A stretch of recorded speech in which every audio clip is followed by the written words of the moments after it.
Chers amis, chers camarades, je tiens à vous remercier de votre nombreuse présence. Lors de notre dernier congrès, mes camarades, à Dunkerque, nous faisions état dans le rapport service public de la proximité des élections présidentielles. Nous rappelions, à juste titre, la position de notre organisation syndicale, à savoir ne jamais donner de consigne de vote. Il est nécessaire, mes camarades, de ne pas confondre les genres. Nous sommes une organisation syndicale indépendante, comme le rappellent nos statuts, fidèle à la charte d'Amiens, avec pour seul objectif la défense des intérêts matériels et moraux des travailleurs. Et, mes camarades, il faut le reconnaître, cette mission suffit amplement à remplir nos journées. Sur notre fonction publique territoriale, depuis 2012, nous subissons les différentes réformes qui ont pour objectif la mise à mal de notre statut, de nos collectivités locales et la remise en cause du service public de proximité. Cela, mes camarades, pose question et est inadmissible.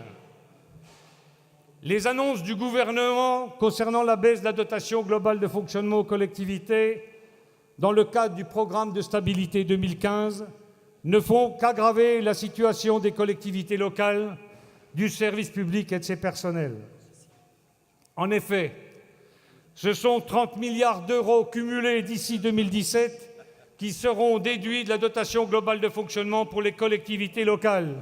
Une fois de plus, mes camarades, cela est scandaleux.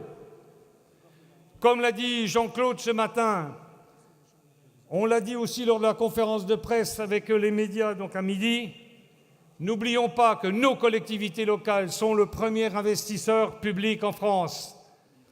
Ces lois ne font que remettre en cause les fondamentaux de notre République. Liberté, égalité, fraternité et laïcité. Oui, mes camarades, vous avez bien entendu.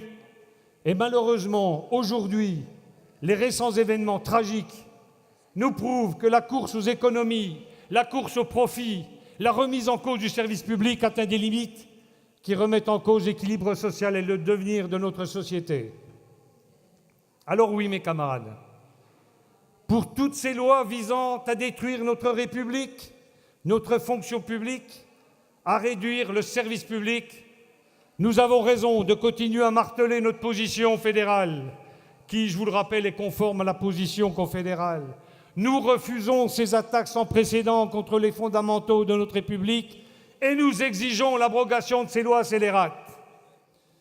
Nous avons dénoncé l'impact de ces différentes réformes sur les personnels, car en effet, encore à ce jour, de nombreux camarades, de nombreux collègues se posent la question de leur avenir. Demain, quel lieu de travail?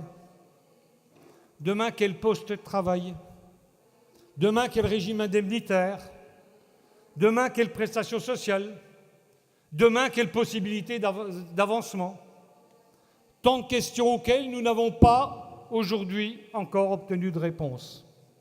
Alors, mes camarades, tous ensemble, nous devons tout mettre en œuvre. Comme l'a rappelé Jean-Claude ce matin, comme l'a rappelé Didier lundi, pour préparer une riposte de grande ampleur interprofessionnelle afin de faire échec à cette politique antisociale, suivant en cela la résolution du dernier comité confédéral national. Défendons bec et ongles notre principal outil qui est l'indépendance. Fiers de nos valeurs, de solidarité, de liberté, de laïcité et de fraternité.